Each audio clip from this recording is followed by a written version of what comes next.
Yeah, this is my palace. Champagne in my chalice. I got it all covered like a wedding band. Wonderland, so my alias is Alice. Yeah, I think we should stop it right there. Welcome to the Crooked Table Podcast, where we discuss the world of film from a fresh angle. And now your host, Robert Yaniz Jr. Welcome to the Crooked Table Podcast. This is Rob. On this episode, we are taking another crooked detour away from the world of film. For those of you listening to this episode, or this podcast rather, for the first time, every once in a while, though we normally focus on movies and everything about film, what we love, what we hate, what we hope to see, what we, as far as pretty much anywhere our my little mind decides to take us, every once in a while, we do like to divert a little bit from the world of cinema and focus on other elements of pop culture that we particularly appreciate.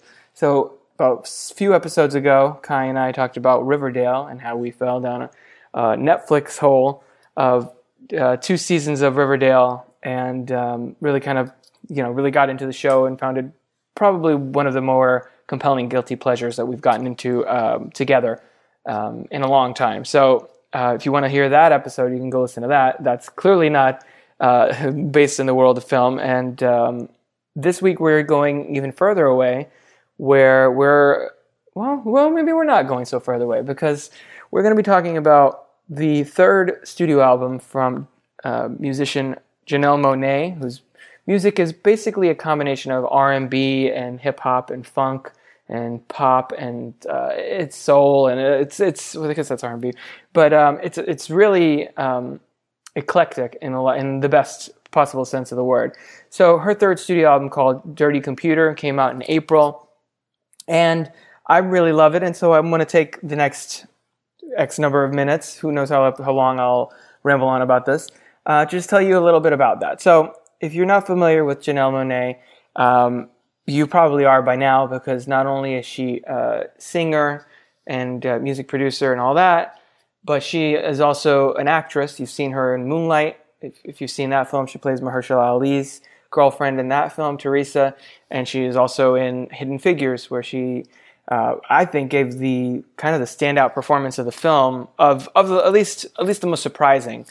We knew Taraji P. Henson was a great actress. We know Octavia Spencer is a great actress. But Janelle Monae has only really been in those 2 movies, and I think she's kind of great in both of them, considering she's coming from such a not much of an acting background per se.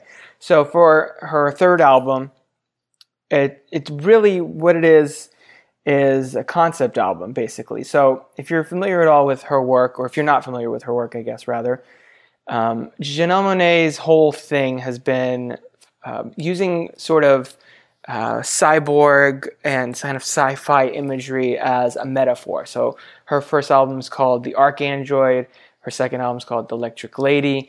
And it's basically just kind of imagining a dystopian sort of world where robots or cyborgs or whatever you want to call them are viewed differently than other people. So it's been kind of her metaphor for the other, whether that's being a member of the LGBT community, or a woman of color, or a minority of any sort. Really, it's been sort of her expression of someone who's different, who feels like they don't quite belong, who's not who's outside the norm of what society deems normal.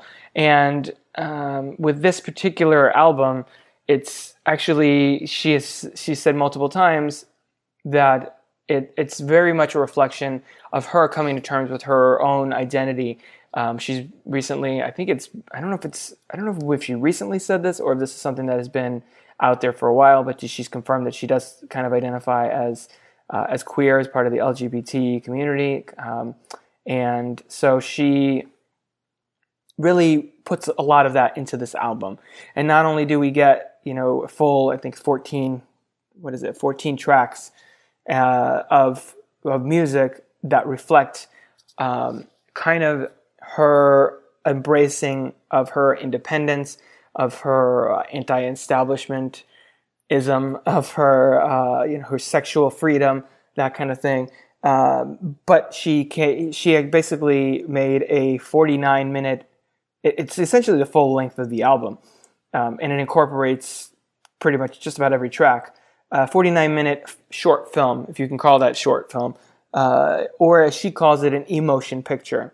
And it's basically an extension of that setup that I said earlier, where it's a dystopian future, and people that are considered different are called dirty computers, hence the name, and they come in to basically get their, basically behavioral modifications using technology and all that other stuff. And Janelle Monae plays a character named Jane, and Tessa Thompson, who is, fittingly enough, I mentioned last week on my Sorry to Bother You episode, she's in this as well, basically throughout. Pretty much every scene, I think, as Zen, who's may or may not have a connection with Jane, and how that all plays out. It also stars Jason Aaron as Shay, but I'm not really familiar with his work. Tessa Thompson obviously is a big star of the moment, thanks to Thor Ragnarok and Sorry to Bother You, and Westworld, etc. So the film is really interesting, and it weaves together a lot of really compelling visuals, some of which take place as flashbacks or memories of Jane's life before she's undergoing this dirty computer, this cleansing treatment. I forget what they call it in the film. It's been probably a couple months since I've seen it, and part of the reason that I've really gotten into this album lately, so I heard about this a while ago, like several months ago. I heard it on a podcast I was listening to. I think still processing, the New York Times, one of their podcasts that they put out, which is a really great show that you guys should definitely check out.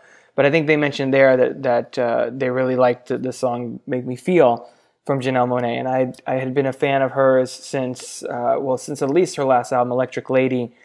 Just kind of discovered that. I think it was randomly they were selling it at Starbucks or something, and I was like, I've heard a lot about this person. I guess I should check that out. And so I kind of fell in with that, and I really liked that music a lot. But and went back and listened to Arcandroid and Metropolis, her EP that came before that.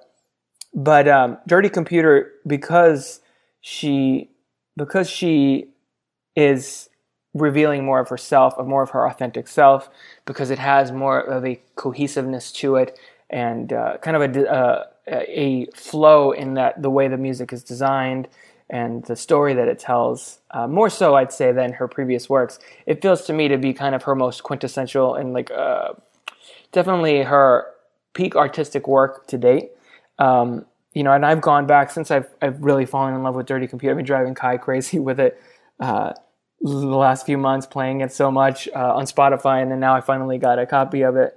Finally bought a copy of it, actually, because we're gonna see her live in concert, because I've been obsessed with Janelle Monae, and the phrase I would have her babies may have come up at some point in my infatuation with her as an artist and just as a presence. And I've been playing it so much that even my daughter now is requesting certain songs. So it's been an interesting evolution of going back and listening to her previous works on Spotify and on my iPod or whatever, and then listening to Dirty Computer in contrast and really realizing how much better and how much more clarity of vision there is in Dirty Computer compared to everything she's done thus far. That's not to say that what Janelle Monae's work has been bad by any stretch of the imagination. I mean, I think most of her albums, most of her songs, even if it's something like Yoga, which wasn't even on one of her official albums, it was kind of on a compilation that her imprint put out. I think the Dirty Computer really stands far and away as one of those albums that it feels like every few years there's an album that I really kind of fall in with and discover an artist. I think a couple years ago, Beauty Behind the Madness was that for me. I mean, I knew who The Weeknd was before that, but that album, just I was obsessed with that album, playing it constantly on a loop. And, every time I sat down to write, I was like, oh, let's put The Weeknd on again. And Janelle Monae's Dirty Computer has kind of felt like that for me in a lot of ways. And I think part of that has to be with the message behind it. I mean, right now, there's a lot of negativity out there. There's a lot of division out there. But this album, to me, really celebrates not only being who you are and, fuck the consequences type of thing, and but it has such a positivity and such an empowerment that you can sense listening to the album. Just in every track, it's just infused with this sort of raw power, and sometimes that power is light and melodic, and and soothing in a way. Sometimes it's more abrasive and in your face, like the track Django Jane that I sort of quoted at the top of the episode here. But it has such a I don't know, it just gives me sort of presence of mind and kind of puts me in a more uplifted mode than a lot of the other, more shallow music that's out there these days. And that's not to say that Janelle Monae's Dirty Computer feels like homework, because it's actually complete opposite. It's a really fun record. There's, there are you have tracks like Make Me Feel, like as I mentioned, which she was working on with Prince before his passing. And it very much feels like something he would have been involved in with I'm not really good at describing music as far as like the terminology, but like a really funky like boom boom boom like bass line to it, and it's got it definitely feels like it jumped right out of the 80s. You have tracks like Pink, as I mentioned, which is very light and kind of breathy and the perfect song for kind of just cruising around the neighborhood. You have Django Jane, which to me, I always listen to Django. It comes right after a track called Screwed, and they flow right into each other. It feels like to me Django Jane is best listened to with that track, because it feels almost like a coda or a companion piece to Screwed, in that Django Jane is just straight, like it actually she just straight up raps for 3 minutes, which is not 100% normally her thing. She only has a couple points in the album where she really does that, spits out rhymes in that way, because she's principally a singer. Crazy Classic Life, to me, is just one of the tracks that I always find myself going back to when I just want like a pick-me-up. And this album it's so rare these days in a world where we have iTunes, where you just buy a song, or where you just YouTube to see a video, or you just Spotify and you have playlists and all that. It's so rare to hear an album that flows so effortlessly from one track to the next, to the point that you don't really need to. There are no tracks to skip. You know what I mean? A lot of other albums you'll get to a point and you're like, it's pretty good. I'll skip this one and this other one or whatever. But Dirty Computer doesn't have any of that. I mean, it's nothing but straight to the point. And she has artists like Brian Wilson and Pharrell Williams on here, just like in little guest spots. But they never really, very clear throughout, this is Janelle Monae's show. This is her, artistic statement, as far as this is me. This is who I am. Her bearing her soul, more so than she ever has before. And she doesn't overpack the album with guests to kind of detract from her, from what she's trying to say.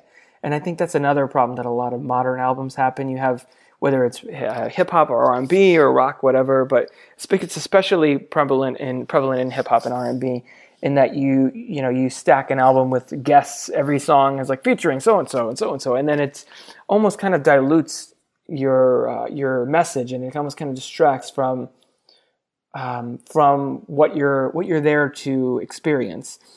And for me, with music, and this is how I've always been, really. For me, with music, I've never really been a singles guy necessarily. I've never really even been an album guy. I've always been an artist guy. And, by that I mean, when I listen to an artist, I get in the mood to hear a specific voice. And I mean both voice, like literally the audio that I'm listening to is their voice, but also their their specific perspective on things. So if I listen to Stevie Wonder, I want to hear Stevie Wonder commenting. I want to hear what Stevie Wonder has to say about love. I want to hear what Stevie Wonder has to say about, race, or about, oppression, or about joy, or about whatever. I want to hear what Michael Jackson, how his interpretation of this, what it feels like to be, persecuted by the media, or what is it like? I want to hear artists have their own specific, I want to hear from them on whatever they have to, whatever topic they decide to write a song about. I want to hear it from that artist. And so I never really get in the mood to just, here's a playlist of random songs, or here's a specific album. In this case, yes, Dirty Computer is the album that I'm talking about. But I think it's really given me sort of a clarity of vision with Janelle Monae of who she is as an artist, as a person, and what her music is really all about, and what she's trying to advocate for. And that is, equality and freedom of speech, of gender equality, of the LGBT community, and equality for that group. And it's been really interesting, especially, again, not to get too much into this as usual, but it's kind of hard not to. It kind of informs all the entertainment slash culture that you take in. In these times, to hear a message like that, I think is a really powerful thing for her to come out and, put herself out there in that way, and really express her message of being who you are, no matter what you may face out there, and just kind of stripping away the metaphors a little bit, and kind of revealing more about who she is and what she's about, and kind of standing up for something. So that's really been my thing with this album. That not only is it for me, a lot of times with songs, is it has to, with music in general, it has to work on, I guess with entertainment in general, let's take it even further back, it has to work as not only on an entertainment value level, like, am I enjoying this? Is it absorbing my attention? Is it taking me out of wherever my situation is, or whatever's stressing me out, or whatever, and transporting me to whatever story or message or theme or tone or whatever is being communicated? And beyond that, is it saying anything? Not only is it distracting and entertaining in that way, is it have a social or cultural or political statement to make? And I think this album definitely does. I mean, I think it's inherent in the premise of the title. It's really elaborated on in the film itself. And it's just one of those albums that whenever, if I'm walking around the mall because it's hot as balls here because it's Florida, and I want to listen to something to just like pump me up because I'm feeling overwhelmed because I have work to do, or I'm stressed out about this or whatever, and I have other things on my mind, I'll put on this album and I just kind of take a ride with Janelle Monae for 48 minutes. And it's really been very inspiring for me on a personal level in that way, and kind of clearing away the stressors and things that that I might have going on, and the fact that she's so boldly making that statement in such a thoughtful and provocative manner really speaks to me as a creative person and as just a student of pop culture and all of that. So it's really made me appreciate her artistry and her music on a multitude of different levels.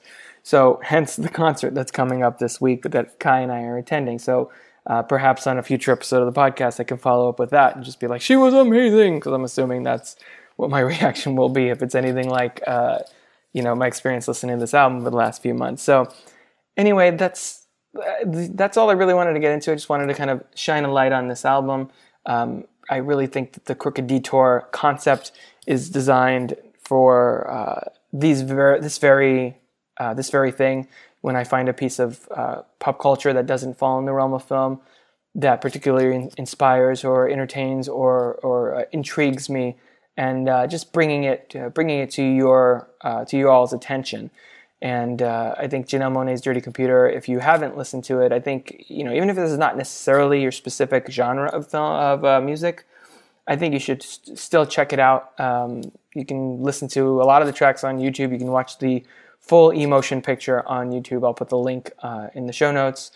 if you want to check that out. And if you do listen to it and you enjoy it, let me know, and let me know what your favorite track is. I think for me, I am tempted to go with Make Me Feel or Django Jane or one of those, but I think probably for me, Crazy Classic Life is up there just because it does have that aforementioned effect on me. But yeah, so if you definitely check out Janelle Monae's Dirty Computer if you haven't. Let me know what you think. That's all we have for now. If you like what we're doing here, please consider contributing to our Patreon page at patreon.com/Crooked Table. You can also rate and review the Crooked Table podcast on iTunes to help others find the show. You can find me, Robert Yaniz Jr., on Twitter at Crooked Table. Of course, find more podcast reviews, videos, and other movie-related goodies at crookedtable.com. Next episode, I'm going to be talking about Mission Impossible Fallout. Probably not going to do a full review of it, but probably will just touch on the franchise, my thoughts on that, as well as the new film, which, as of this recording, I have seen. So I'm excited to delve into that franchise with you all next week. Till then, I've been Rob. We'll catch you around the table next week. Roll credits.